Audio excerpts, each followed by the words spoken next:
AI 기반 공식 뉴스를 분석하는 시간입니다. 도움 말씀에 타큐 뉴스 조우진 대표 함께합니다. 대표님 안녕하십니까? 안녕하세요. 안녕하세요. 네, 오늘장 주요 뉴스와 공시 내용부터 확인해 보겠습니다. 메리츠 금융지주가 자사주 127만여 주 소각을 결정했습니다. 신성통상의 작년 순이익이 780억 원으로 집계되면서 전년 대비 170% 증가했습니다. 두산이 유동성 확보를 위해 두산 에너빌리티의 지분 4.5%를 처분했습니다. SK가 2천억 규모의 자사주 매입을 한 후 소각을 결정했습니다. 네, 대표님 오늘 오랜만에 SK네요. 어떤 얘기죠? 예, 어제 장마감 이후에 SK가 큰 금액이죠. 2천억이라는 자사주를 매입하겠다고 공시를 했습니다.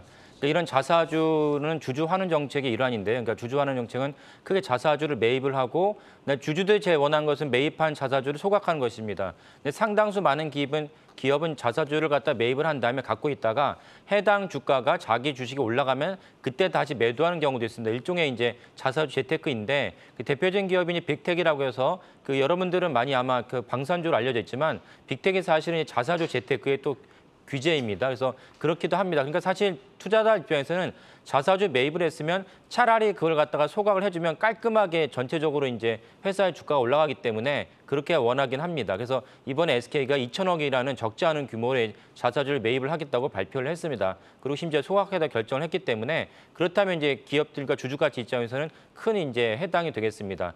또 다른 것은 배당이 있죠. 그래서 배당은 나중에 연말 공시를 할 때 배당하게 되는데 SK가 2천억 원이라는 자사주를 갖다가 어저께 종가 기준으로 하면 어제 종가가 약 16조 한 9천억쯤 됩니다. 그래서 전체로 한 1% 약간 넘는 규모의 자사주를 매입을 하는 것인데 이번에 매입하는 자사주의 규모는 사실은 3월에 SK가 정기 주총이 끝난 다음에 우리가 앞으로 어떤 식으로 주저하는 정책을 펼치겠다라고 발표한 적이 있습니다. 그래서 그 발표한 정책의 일환이고 그때도 앞으로는 그 시총의 1% 정도를 자사주를 매입을 하겠다고 발표를 했습니다. 그래서 거기에 부합하는데 다만 당연히 그 자사주 매입을 할 때도 전체 주가를 갖다 고려하지 않을 수 없겠죠. 그래서 지금 당연히 SK의 주가가 좀 낮은 상태입니다. 그러니까 주가가 높은 상태일 때 1% 매입을 하는 거랑 주가가 낮았을 때 1% 매입한 건 당연히 회사에서는 들어가는 자금액이 다릅니다. 그래서 지금 현재 주가가 낮기 때문에 SK 입장에서는 3월 주총에서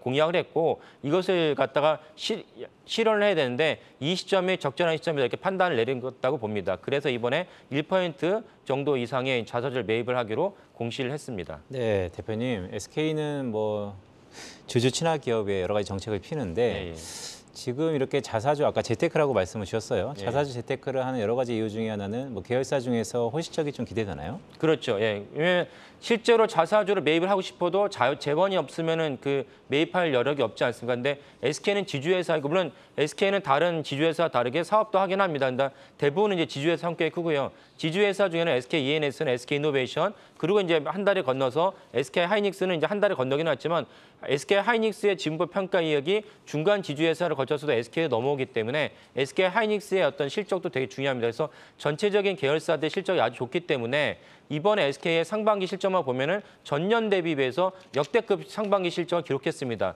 그렇다면은 아까 말씀드린 그 자사주 매입은 이걸로 일단락됐다고 약속을 했으니까 졌지만 그 다음에 배당이라는 차원에서는 올해 SK가 그 역대 작년보다 더 높은 배당이 가능하겠다 이렇게 볼 수가 있습니다. 그 작년에 사실은 실적을 갖다 꾸준히 살펴보면은 작년에도 SK의 실적이 좋았습니다. 그래서 작년 배당이 높았는데 그런데 아까 말씀드린 대로 올해 상반기 기준으로 작년보다 역대급으로 이익이 나왔기 때문에 올해 배당은 더 많이 기대할 수 있다 이렇게 볼 수 있겠습니다. 지금 화면에 나오고 있는데요. SK의 분기별로 실적이 나오고 있습니다. 그래서 이미 보시면은 올해 1분기, 2분기에 걸쳐서 계속 실적이 좋아진 걸 확인할 수 있습니다. 그래서 이렇게 추정을 한다면 SK가 올해 연말에 끝나면 거기에 대해서 우리가 또 쏠쏠한 배당 수익도 기대할 수 있다 이렇게 볼 수 있겠습니다. 근데 참고로 좀 특이한 점은 무엇이냐면 이렇게 배당도 하고 자사주 매입을 하는 것은 주주들에게 기쁜 일이긴 한데 특이한 점은 무엇이냐면 SK가 올해 상반기 기준으로 이미 7,400억 원의 회사채를 발행했습니다. 회사채 발행한 것은 여러 가지 이유로 회사채를 발행을 했는데 그렇다면 이제 과연 회사채를 빚을 갖다가 이제 그 내서 이자를 갚아야 되죠. 근데 그렇게 하면서 한편으로는 이제 그 배당 내지 자사주 매입하는 것이 과연 올바르냐 경영적인 측면에서 이런 의문은 남습니다. 그래서 이런 점은 좀 특이하다고 할 수 있겠습니다.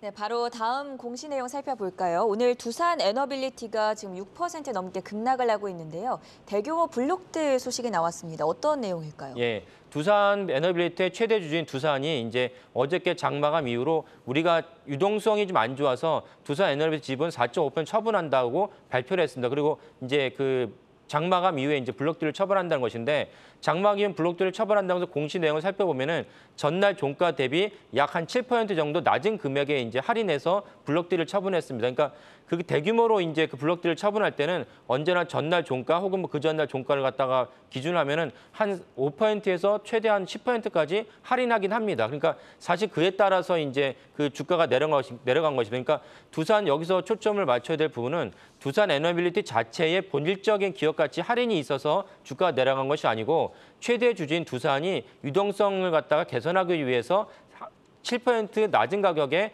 블록들을 내놨기 때문에 일단 오늘 종가가 7% 낮은 가격으로 시작을 했고 그걸 아직 회복을 못한 것입니다. 이럴 때 사실은 이제 매수 포인트라고 봐야 됩니다. 왜냐하면 두산 에너빌리티와는 기업 본질과 무관하게 재무적인 차원에서 대규모 그 주식이 내놓은 것이기 때문에 이때 이제 들어가면은 사실은 한 달이나 두 달 지나면 이것이 회복될 것은 당연한 것입니다. 그리고 다 아시겠지만 두산 에너빌리티는 과거 두산중공업의 사명이었고 두산중공업은 사실 전 세계적으로 봤을 때 러시아, 그다음에 미국과 일본 컨소시엄, 그다음 프랑스를 비롯해서 세계 4대 원전을 갖다가 처음 설계부터 이렇게 건설할 수 있는 유일한 그러니까 빅4에 해당합니다. 그러니까 거기에 또 전 세계가 우리 윤석열 정부가 출범하면서 그 원전 정책이 바뀌면서 두산 에너빌리티가 주가나 매출에 이제 호조이지만 사실 러시아의 우크라이나 침공을 말미암아서 에너지 무기화가 됐고 그래서 심지어 그 독일까지 원전을 갖다 다시 재검토하고 있지 않습니까? 그러니까 사실은 이제 원전이 사실 화랑이기 때문에 두산 에너빌리티의 이제 미래 가치는 매우 높다. 그러니까 아까 서두에 말씀드린 대로 7% 할인되기 시작했지만 사실 이때가 사실은 두산 에너빌리티를 통해서 수익을 거둘 수 있는 중요한 찬스다. 이렇게 이해할 수 있겠습니다. 네, 도움 말씀 여기까지 들어보도록 하겠습니다. 지금까지 타키오 뉴스의 조호진 대표와 함께했습니다. 고맙습니다. 네, 감사합니다.